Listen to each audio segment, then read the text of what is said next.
The smoke on the horizon wasn't from cooking fires. Jacob Morrison knew the difference, had known it since he was 10 years old and watched his own home burn. Now, 30 years later, he stood on his porch watching that same orange glow creep across the valley and felt small hands clutching at his coat. "Uncle Jake," whispered Emma, the youngest at barely 5, "are the bad men coming?" Behind her pressed 3 more, Tommy, age 7, Sarah, 9, and Michael, the oldest at 11. Not his blood, but his responsibility all the same. Their parents had died in the cholera outbreak last spring, and there'd been nowhere else for them to go.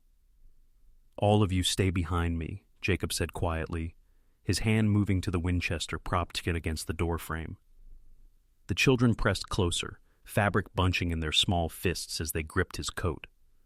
The Henderson place was burning. Had to be. That smoke was coming from exactly the right direction, and the Hendersons had been talking too much in town about the railroad surveyors. Some folks didn't want progress coming to their valley, especially not the kind that brought law and order with it. Jacob's jaw tightened as he counted the orange blooms spreading across the darkening sky. Not just one building, the whole spread from the looks of it. Barn, house, maybe the mill too. The night air carried something else now, not just smoke, but the sound of horses, lots of them. "Uncle Jake," Michael's voice was steadier than the others, but Jacob heard the fear underneath. The boy was trying to be brave, trying to be the man of their little group, but 11 years old was too young to face what was riding their way. "I need you to listen careful," Jacob said, never taking his eyes off the horizon. "You remember what I taught you about the root cellar?" 4 small heads nodded against his coat. "Good. When I give the word, you run there full, just as your legs can carry you. Don't look back, don't wait for me, just run." "What about you?" Sarah asked, her voice muffled against his shoulder. Jacob's hand tightened on the rifle. Down in the valley, pinpricks of light moved through the darkness. Torches, carried by riders who had already destroyed one family tonight. They were heading up the ridge now, toward his place, toward the children. "I'll be right behind you," he lied. The sound of hoofbeats grew louder. The riders stopped at the edge of Jacob's property, just beyond the fence line where the lamplight from his windows couldn't reach them. But he could see their shadows. 8, maybe 10 men on horseback, dark shapes against the dying glow of the Henderson fire. "Morrison!" a voice called from the darkness. Jacob recognized it.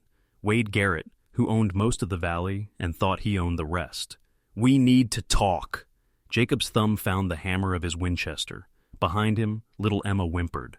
"Talk from where you are, Garrett," Jacob called back. "My property line's marked clear enough." Rough laughter from the shadows. "Your property line might not mean much longer, Morrison. Word is you've been talking to those railroad men. That true?" Jacob had been talking to them. The Central Pacific wanted to run track through the valley, and they were offering good money for right-of-way. Money that could send 4 orphaned children east to family, give them a chance at real schooling, real futures. "It's a free country," Jacob said. "Man can talk to whoever he pleases." "Not when that talking brings trouble to everyone else." Garrett's voice moved. He was riding closer to the fence. "Railroad comes through, brings federal law with it. Some of us got business that don't need that kind of attention." Jacob's blood chilled. He'd suspected Garrett was running stolen cattle through the valley, maybe rustling from the army posts up north. But suspecting and knowing were different things. "Nothing to do with me," Jacob said. "Everything to do with you. You talked to them surveyors, told them about the good, water, the easy grades, made their job simple." The shadow that was Garrett leaned forward in his saddle. "But it ain't too late to fix things. You ride with us tonight, help us convince a few more families to keep their mouths shut, and we'll call it even." Behind Jacob, Tommy started to cry. Soft, scared sounds that cut through the night air like broken glass. The boy understood enough to know they were in danger. "And if I don't?" Jacob asked. "Then you end up like the Hendersons." Silence stretched between them. Jacob thought about the children at his back, about the promises he'd made to their dying parents. He thought about Jim Henderson, who'd probably died defending his family tonight, and about his own father, who had made the same choice 30 years ago. "I got children here, Garrett. I know you do. Shame about that." The sound of rifles being cocked carried clearly in the still air. "You got 1 minute to decide, Morrison," Garrett called. "Ride with us or burn with the rest." Jacob's mind raced. The root cellar would protect the children from fire, but not from men determined to kill. His nearest neighbor was 5 miles away, too far to run with 4 small children in the dark. The law was even farther, days away by fast horse. But there was another option, a desperate one. "Michael," he whispered, "you remember what I told you about the old mine shaft?" The boy nodded against his coat. "Trail starts behind the chicken coop, follows the creek bed north, 3 miles to the abandoned camp, then another 2 to the Jameson place." "That's too far," Sarah protested. "Emma can't walk that far." "Tommy's strong enough to carry her part way. And Michael knows the trail." Jacob's voice stayed calm, but his heart hammered against his ribs. "Mrs. Jameson will take care of you until I can come fetch you." 30 seconds, Morrison." Jacob knelt down, gathering the chi. Ildren close. In the lamplight spilling from his windows, he could see their faces, scared, confused, trusting him to make everything right, just like their parents had trusted him to keep them safe. "Listen to me," he said urgently. "When I fire this rifle, you run. Don't stop. Don't look back. Follow the creek bed like we practiced, and don't leave the water until you reach the mine trail." "Uncle Jake," Emma's small hand found his cheek. "I love you too, sweetheart. All of you. Now go." The children disappeared into the darkness behind the house, just as Garrett's voice boomed across the yard. "Time's up!" Jacob stood alone on his porch, Winchester raised. 10 men sat their horses beyond his fence, and every one of them carried fire. The smart play would be to surrender, hope they'd show mercy. But Jacob had seen the Henderson place burning, and he knew men like Garrett didn't leave witnesses. "My answer's no," he called. The first torch sailed through the air, trailing sparks like a falling star. The torch landed in Jacob's hay pile, and flames roared to life. But instead of charging his position, Garrett's men held back. They were going to let the fire do their work for them. Smart, cowardly, but smart, Jacob had maybe 5 minutes before the flames reached his house. He used the first minute to grab supplies from inside: ammunition, food, his father's old cavalry pistol, and one other thing, a small wooden box from the mantel.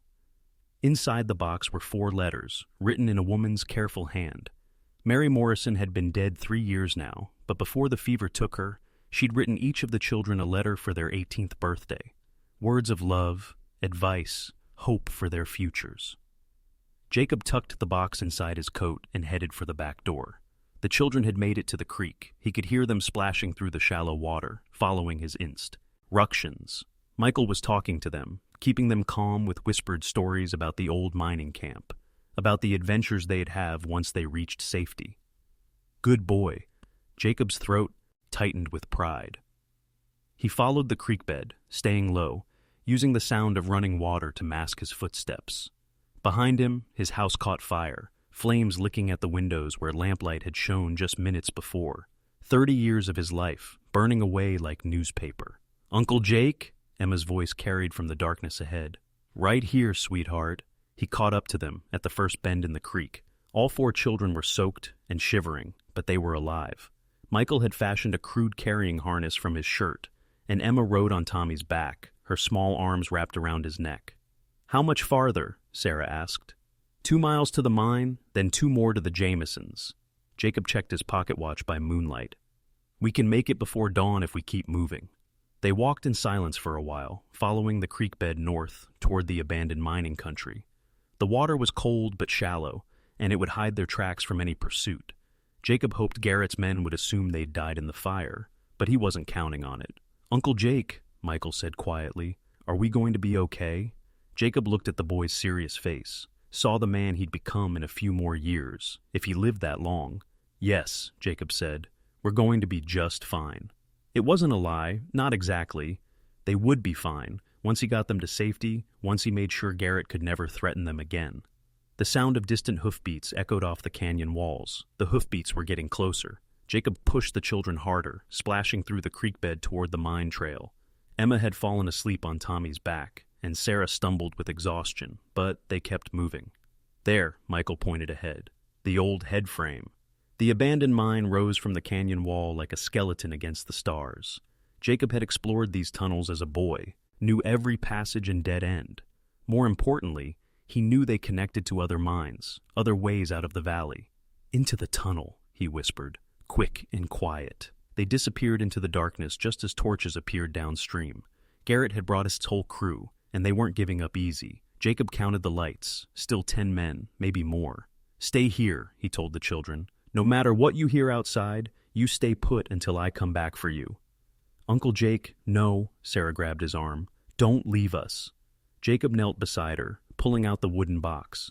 If something happens to me, Michael's in charge. These are letters from your ma for when you're older. Mrs. Jameson will keep them safe. Michael took the box with shaking hands. You're coming back. I'm coming back, Jacob agreed. But first, he had business to finish. He slipped out of the mine and circled around behind Garrett's men. They dismounted and were searching the creek bed with torches, following the obvious trail of small footprints in the mud. It would lead them straight to the mine. Jacob's Winchester spoke once, twice. 2 torches fell into the water and hissed out. In the sudden darkness, Garrett's men shouted and fired blindly. Jacob had already moved, ghosting through the rocks like his Apache friends had taught him years ago. Morrison! Garrett's voice cracked with fury. You're just making this harder on yourself. Jacob's answer came from a different direction entirely. 3 quick shots that dropped another man and scattered the horses. Now it was 8 against 1, but the odds were evening up. It took another hour of cat and mouse through the canyon, but eventually Jacob stood over Wade Garrett's body in a moonlit clearing, his Winchester smoking in the cold air. The surviving men had fled, and the valley was quiet again, except for the sound of running water. When he returned to the mine, he found 4 pairs of eyes watching him from the darkness. Is it over? Michael asked. It's over. They made it to the Jameson place just after sunrise. Mrs. Jameson took one look at the bedraggled group and bustled them inside for hot food and warm beds. Jacob told her everything, about the railroad, about Garrett, about what the children needed. They can stay as long as necessary, she said. But what about you? Jacob looked out the window toward his valley, where smoke still rose from the ashes of his home. I got some rebuilding to do and a railroad to talk to. Years later, when the Central Pacific finally laid track through Morrison Valley, they built their depot on land donated by Jacob Morrison, land bought with the reward money for Wade Garrett and his gang. The town that grew up around the station prospered, and the 4 Morrison children grew up to be leaders in the new community. Emma became a teacher, Tommy a doctor, Sarah a lawyer, and Michael took over the family ranch. They all kept their mother's letters, reading them on their 18th birthdays as planned, finding wisdom and love that transcended death itself. And on quiet evenings, when the train whistle echoed through the valley, Jacob would sit on his new porch and remember the night when 4 small hands clutched at his coat, trusting him to keep them safe. He'd kept that promise, paid for it with fire and blood and courage, but some promises were worth any price. The children were home. Stories like this aren't just told, they're felt. If you felt it too, subscribe and stay with us.